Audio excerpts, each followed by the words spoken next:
On a raw October morning in 1994, at a county equipment auction in western Kansas, a 15-year-old girl named June Carlisle stepped out of the back row and lifted bidder card number 46.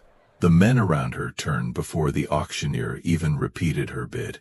She was too young to be there alone, too small for the canvas coat hanging from her shoulders, too quiet for a yard full of ranchers, implement dealers, and scrap buyers who had come to pick the bones of a dead man's estate. But her hand stayed up. 31. A 1953 GMC water truck with a dented steel tank, cracked red paint, 2 bald tires, and a pump mounted behind the cab that had not run in years. Opening bid was $200. Nobody moved. The truck sat behind a row of cultivators like something the auction crew had forgotten to haul away. Its headlights were filmed with dust. One fender had been crushed inward. The door still carried the ghost of a hand-painted name, sunburned almost white, Carlisle Water Service. The auctioneer, Arlen Pike, gave the truck the bored voice he saved for dead equipment. Lot 31, old GMC tanker. Sold as is. No warranty, no battery, no title issues known. I hear 200. Silence. A cattle broker in a black felt hat snorted. 200. Arlen. That thing won't even roll downhill. Arlen dropped the opening. 150, then. Anybody at 150? That was when June Carlisle raised her card. 150, she said. The laugh that moved through the auction yard was not loud at first. It came in pieces. A cough, a grin, a man muttering, "Bless her heart." Then it grew, because people are braver when a crowd gives them permission to be cruel. The cattle broker turned halfway around and looked at her like she was entertainment. "Honey," he called, "are you buying it for a school play?" June's face flushed red. Her fingers tightened around the bidder card until it bent. Arlen leaned over the microphone. "Miss, is there an adult with you?" June swallowed. "My aunt signed the registration," she said. "I have the money." The broker barked again. "Come on, Arlen. Don't waste the morning. She doesn't even know what she's buying." June did know. She knew the smell of that truck's cab when the sun hit the seat. She knew the rip in the vinyl where her grandfather's pocket knife had caught it. She knew the pump lever was stiff because he used to let her pull it with both hands when she was little. She knew there were 3 dents on the left side of the tank, not from rust, but from fence posts thrown against it by fire wind. But nobody in that yard knew what she knew yet. Arlen looked down at the bidder slip in front of him. He saw the name. June Carlisle. For a moment, the auctioneer did not speak. Then his mouth closed. His eyes moved from the slip to the girl in the oversized coat, then to the dead red truck sitting at the edge of the lot. The broker rolled his eyes. "Arlen." Arlen slowly took off his glasses. He said, and the microphone carried his voice to every corner of the yard. "You need to stop talking." The laughter thinned. Dwayne's grin flickered. "What?" Arlen did not look at him. He looked at the crowd. "Most of you are too young to remember August of 1976, he said. "Some of you remember it, and pretend you don't, because remembering means admitting who got you through it." The yard went quiet enough that June could hear the metal bidder card trembling in her own hand. Arlen pointed toward the old GMC. "That truck belonged to Wade Carlisle," he said, "and this girl is his granddaughter." A few older men in the front row stopped smiling. One man removed his hat. And suddenly the auction was no longer about a rusted water truck. It was about the weak gray county almost burned off the map, and the man who drove into the smoke when everyone else was trying to get out. 18 years earlier, in August of 1976, western Kansas had been dry enough to sound hollow under a boot. For 42 days, no useful rain had touched Gray County. Wheat stubble rattled like paper. Cattle stood nose down in empty draws. Every windmill on the South Range groaned from overuse. And every ranch wife watched the horizon the way people watch a door they hope will not open. Check a door they hope will not open.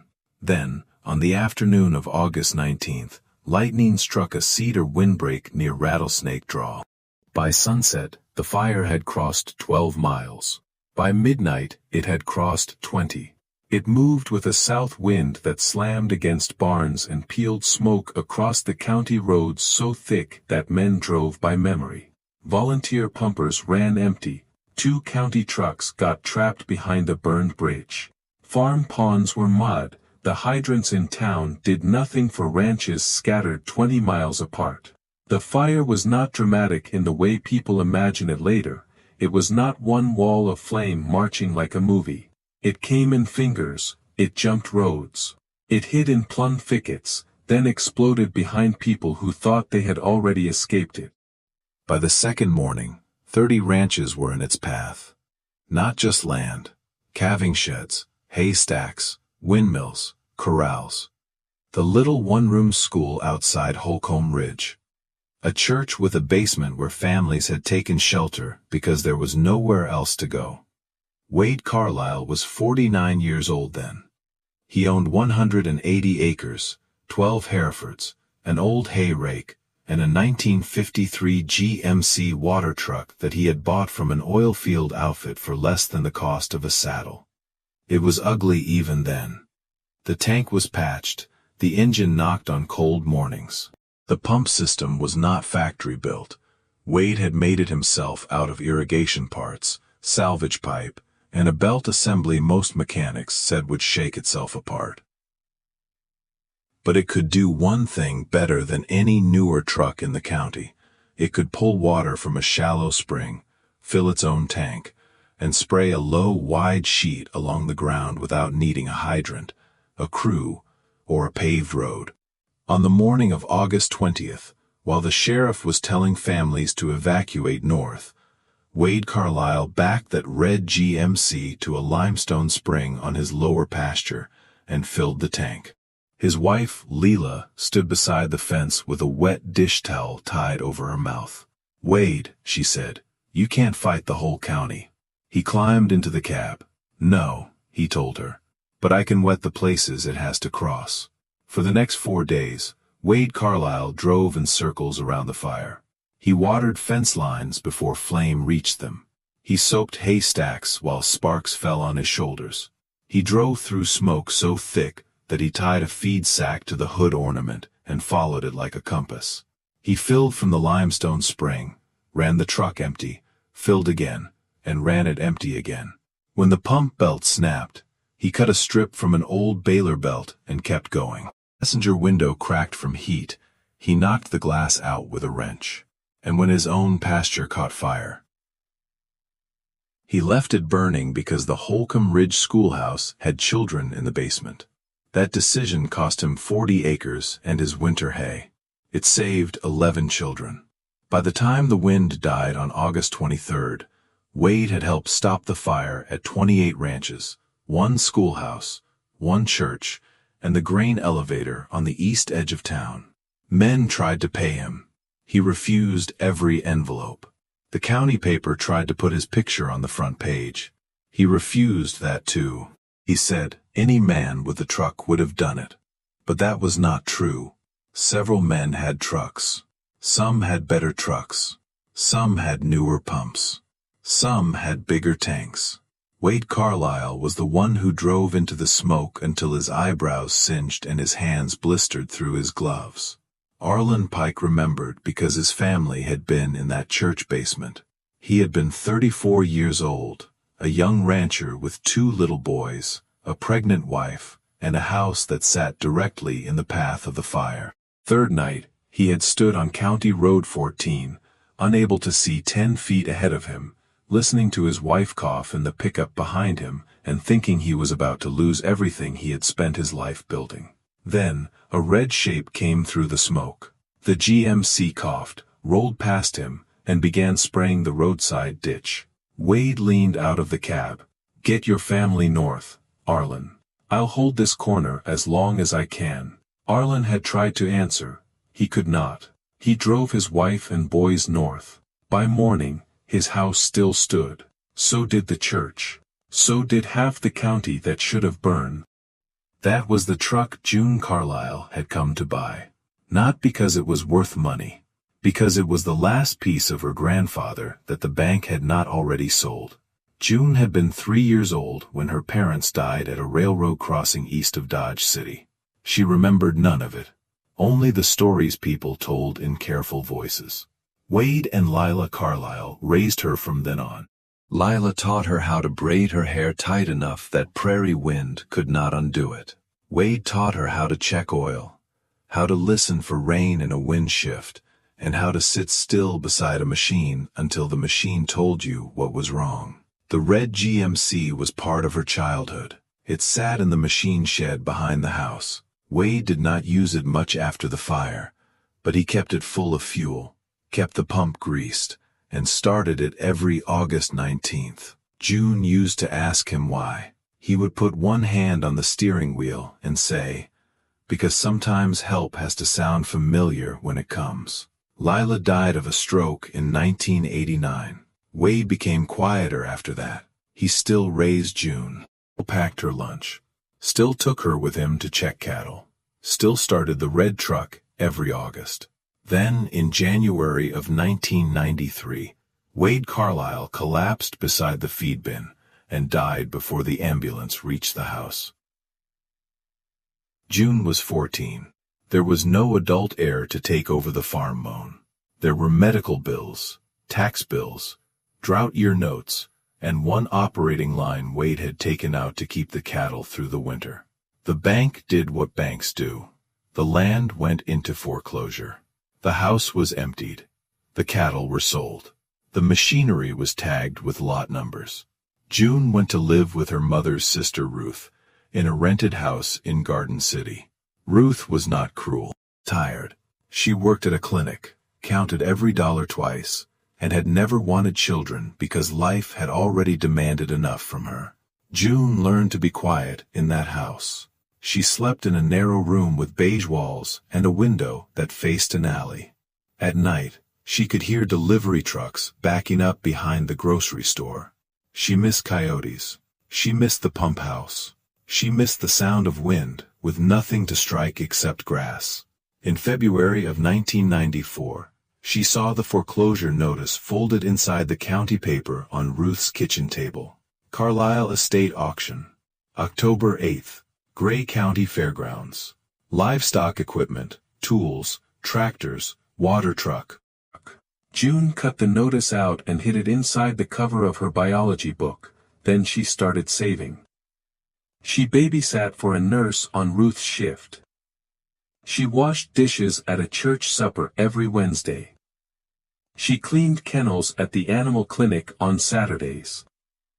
She picked up aluminum cans from the fairgrounds after rodeo weekends and sold them by the pound. She did not tell Ruth why. For 8 months, she dropped $1 bills, quarters, and folded tens into an old coffee can under her bed. The night before the auction, she counted it on the floor, $412. She knew it might not be enough. She also knew she had to try. On the morning of October 8th, June told Ruth she was going to a 4-H judging workshop with a friend's family. Ruth was trying to find her car keys and did not ask enough questions. June took the early bus to the fairgrounds, with the money zipped inside the lining of Wade's old canvas coat. She registered with the letter Ruth had signed the week before without reading closely. The one June said was for a school livestock form. The clerk looked at the name Carlisle, looked at June, and then handed her bidder card number 46. For 2 hours, June stood in the back while strangers bought pieces of her childhood. The hay rake went for $80. The tool chest went for $110. The kitchen table, which should not have been in an equipment auction at all, went to a woman who said she liked the old farm look. June did not bid. She could not save the house. She could not save the land. She could not save Wade's saddle, or Lila's enamel pots, or the windmill parts stacked behind the shed. She had come for one thing, Lot 31. And when it finally came up, when Arlen Pike asked for 200, and nobody raised a hand, when he lowered it to 150, June lifted her bidder card and bought the last sound of home. That was the moment the crowd laughed. And that was the moment Arlen Pike remembered. Now in the auction yard, with 200 people waiting, Arlen put his glasses back on but did not pick up the gavel. He looked at Dwayne Toller, the cattle broker who had made the joke. In August of 1976, Arlen said, "My wife and sons were in the basement of Holcomb Ridge Church while fire came over the South Road. That truck put water on the ditch until the wind changed. Wade Carlisle saved my family that night." Dwayne did not speak. Arlen turned toward the rest of the yard. "He saved more than mine. He saved the Bricks place, the Juniper Schoolhouse, the South Elevator, 28 ranches by the count we kept afterward. Money. He took no picture. He let us all go home and pretend the fire had simply missed us." An old man near the front, Nolan Bricks, removed his hat and held it against his chest. "My father's cattle were behind that line," Nolan said. "Wade kept them alive." Another man stood. "So was my place." Then another. "My brother was one of the kids in the church basement." A row of older men began taking off their hats, one by one, not because anybody told them to, but because shame has its own ceremony when it arrives late. June lowered her card. She did not understand all of it yet. She knew her grandfather had helped people during the fire. She had heard the story in pieces. Wade never told it straight through. He would say, "Bad week," or "Wind got mean," or "People needed water." That was all. Nobody had ever told her that the men laughing at her had been standing on land her grandfather helped save. Arlen picked up the gavel. "I have one bid of $150, he said. "And before I ask for another, I want every person here to understand what you're bidding against." He looked across the auction yard. "You are not bidding against a child who wandered into the wrong sale. You are bidding against Wade Carlisle's granddaughter for the truck he used to save this county." Nobody moved. Even the wind seemed to hold still. Arlen brought the gavel down once.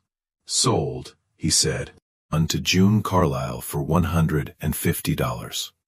For a moment June could not move. Then she walked to the cashier's table with 3 folded 50s in her hand and paid for a truck she could not drive, could not store, and could not afford to fix. She had solved only one problem. She had kept it from being scrapped. Everything else was impossible. After the paperwork was signed, June walked to the red GMC and laid her palm on the door.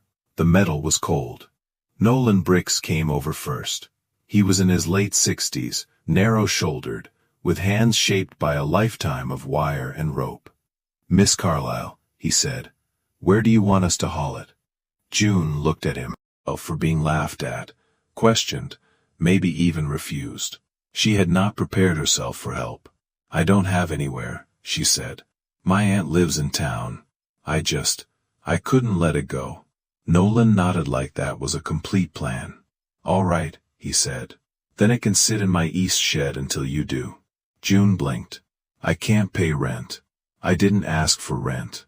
Another older rancher, Ben Haskell, stepped beside him. "It needs tires." A third man leaned over the hood. "And a battery. Fuel lines are probably varnished," someone else said. "Pump'll need seals." Within 5 minutes, 7 men were standing around Wade Carlisle's truck, discussing repairs the way surgeons discuss a patient they have already decided will live. June stood beside the door and said nothing. She was afraid that if she spoke, the whole thing would vanish. Ruth arrived 40 minutes later, furious and out of breath, because the friend's family from the fake 4-H workshop had called the house looking for June. She marched into the fairgrounds, ready to drag her niece home by the sleeve. Then she saw the circle of old ranchers standing bareheaded around the red truck. She saw Arlen Pike with his hat in his hands. She saw June's face. Ruth stopped. Arlen walked over and told her what had happened. Ruth listened without interrupting. When he finished, she pressed one hand over her mouth and looked at the truck as if she was seeing a member of the family she had failed to recognize. "I didn't know," she said. June whispered, "Neither did I." The men kept their word. That afternoon, Nolan Bricks brought a flatbed trailer. By dusk, the red GMC was in his east shed, parked on boards, covered with canvas, and safe from weather. For the next 11 Saturdays, men came to work on it. They changed the tires, rebuilt the carburetor, replaced fuel lines, freed the pump shaft, patched the tank, found a used battery. So the ghost letters did not disappear. Carlisle, Water Service. They did not make the truck pretty. They made it honest. The red stayed faded. The dents stayed visible. The cracked passenger window was replaced, but the wrench mark on the door remained. Nolan said a machine that saved people did not need to look young. It needed to look like it had been there. In January of 1995, June visited the truck for the first time after the repairs. Nolan opened the shed doors. Cold light spilled over the hood. June climbed into the driver's seat. For a long time, she did not start it. She just sat with both hands on the wheel, breathing in dust, old oil, and sun-baked vinyl.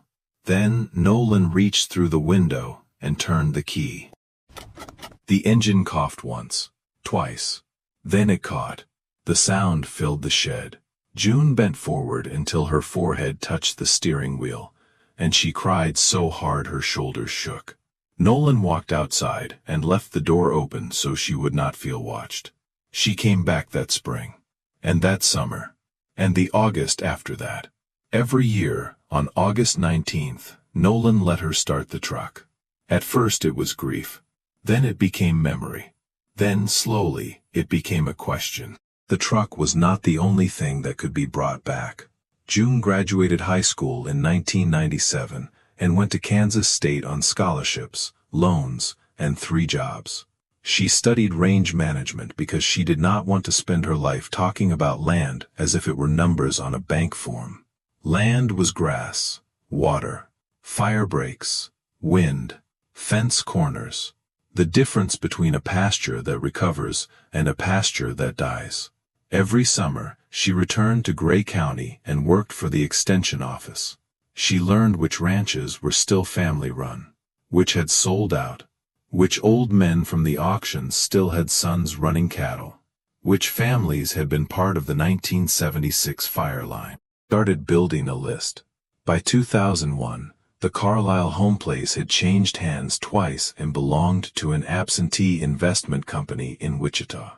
The house was gone. The machine shed had collapsed in a storm. The windmill still stood, though one blade was bent backward like a broken finger. The company wanted to sell. The price was more than June could imagine paying. 240 acres. $290,000. June had $7,000 saved, an old pickup, and a job offer that would barely cover rent. So she went to Nolan Bricks with a folder under her arm. Inside was a 14-page plan. Not a plea, a plan. Cooperative grazing and fire break project on the old Carlisle land. June would live on site, manage rotational grazing, restore the spring, maintain emergency water access, and keep a fire break lane open along the South Draw, the same place Wade had fought the fire in 1976. Investors would buy the land together. June would lease manage it for 10 years. Profits would repay them first. At year 11, she would begin buying shares back at an agreed formula. Nobody would get rich. Nobody would lose money. And Gray County would get a managed emergency water point in a part of the county that still had none. Nolan read the plan at his kitchen table. Not speak for 20 minutes. Then he got up, took an old cigar box from the top shelf of his pantry, and opened it. Inside was a folded paper, yellow at the edges. It was a list of names. After the fire, he said, your granddad wouldn't let us pay him. So my father wrote down every place he saved. He said a debt nobody collects is still a debt. June stared at the list. 28 ranches, 1 schoolhouse, 1 church, 1 grain elevator. Nolan tapped the paper. Some of these families are gone, he said. Some are still here. He closed the box. Let's see who remembers. Within 3 weeks, 12 families had committed money. Within 2 months, there were 19. Not charity. June refused charity as hard as Wade had refused payment. Every agreement was written down. Every share had terms. Every investor knew the risk. But when the closing papers were signed in April of 2002, June Carlisle walked back onto her grandfather's land, not as a visitor, and not as an orphan looking through someone else's fence. She walked on as the operator. The first thing she restored was the spring. The second was the fire break. The third was a small metal shed with a concrete floor, built wide enough for 1 red truck. The GMC came home in September. And drove it himself, with June following behind in her pickup, and half the county trailing them with flashers on. When the truck turned off the county road and crossed the cattle guard onto Carlisle land, June had to stop walking because her knees gave way. The men pretended not to notice. They were good at that kind of kindness.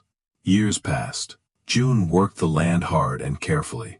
She ran fewer cattle than neighbors said she could. She spent more on water infrastructure than anyone advised. She kept the fire break mowed even in wet years, because Wade had taught her that disaster prepares itself during the years people feel safe. In 2014, 3 years ahead of schedule, she bought out the last investor. Nolan Bricks was there for the signing. So was Arlen Pike, older now, walking with a cane. Dwayne Toller, the cattle broker who had laughed at her in 1994, was not there. But a month before, he had mailed June a cashier's check for the emergency water fund, with a note that said only, "I was wrong that day."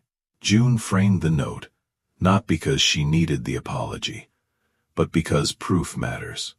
Today, the red GMC still runs. It sits in the shed on the Carlisle home place, not restored into a parade toy, not polished into something false, but kept ready. Every August 19th, June opens the shed doors before sunrise. She checks the oil the way Wade taught her. She lets the engine warm until the idle smooths out. Then she drives slowly along the south fire break, past the spring, past the place where the windmill still stands, past the draw where the fire crossed in 1976 and failed to take everything. Sometimes neighbors come. Most years, she goes alone. She says the truck sounds different in the morning cold. She says it sounds like someone keeping a promise. And maybe that is the part the men in the auction yard did not understand when they laughed at a 15-year-old girl with a bidder card in her shaking hand. She was not buying junk. She was not buying rust. She was not even buying a truck. The last piece of a story the county had buried, because it was easier to forget a debt than to repay it. But memory has weight. Names have weight. And sometimes a whole room of grown men can be wrong about what something is worth, until a child says one number out loud, and the past stands up behind her. On that October morning in 1994, June Carlisle paid $150 for a water truck nobody wanted. By the end of the day, the men who had laughed were standing bareheaded around it, offering tires, batteries, shop space, and shame. By the end of her life, Wade Carlisle had owned very little that the bank could not take. He had left behind something stronger than land. He had left a debt in the hearts of people who were still alive to remember. And when his granddaughter raised her card, she did not ask them for pity. She simply gave them the chance to become the kind of people her grandfather had believed they were.